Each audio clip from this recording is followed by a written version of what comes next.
BBA, BCA, BCom computer కోర్సులో 100% placement లభించే ఏకైక డిగ్రీ కాలేజ్ కూకట్పల్లిలోని ఐక్రియేట్ డిగ్రీ కాలేజ్. సాహసం మూవీలో హీరో గోపీచంద్రలా గుర్తుంది కదా, నాది కానిది ₹1,00,00,000 వద్దు, అదే నాదైతే ₹1 కూడా వదలను అనే డైలాగ్.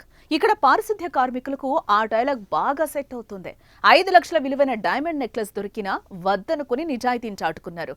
అందరితో శభాష్ అనిపించుకుంటున్నారు.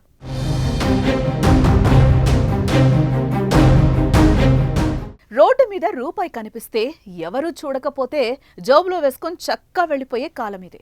అలాంటిది బంగారం, వజ్రాల్లాంటి విలువైన ఆభరణాలు కనిపిస్తే ఇంకేముంది, వాటిని అందుకొని పరుగందుకుంటాం. ఒక్క నిమిషం కూడా దాన్ని పోగొట్టుకున్న వారి గురించి ఆలోచించే సమస్య లేదు. సమాజంలో ఈ కోవకు చెందని వాళ్లే అధికంగా ఉన్నారు. అయితే వీరితో పాటు అక్కడక్కడ కొందరు నిజాయితీ పరులు కూడా తారసపడతారు. ఎంత విలువైన వస్తువు దొరికినా సరే పోలీసులకు అప్పచెప్తారు. ఈ తరహా ఘటన ఒకటి తాజాగా వెలుగు చూసింది. చెత్త కుప్పలో పారిశుద్ధ్య కార్మికులకు 5 లక్షల విలువైన డైమండ్ నెక్లెస్ దొరికింది. దాన్ని తీసుకెళ్లి వారు ఉన్నతాధికారులకు అప్పగించారు. పారిశుద్ధ్య కార్మికుల నిజాయితీపై ప్రశంసలు కురిపిస్తున్న ఘటన చెన్నైలో జరిగింది.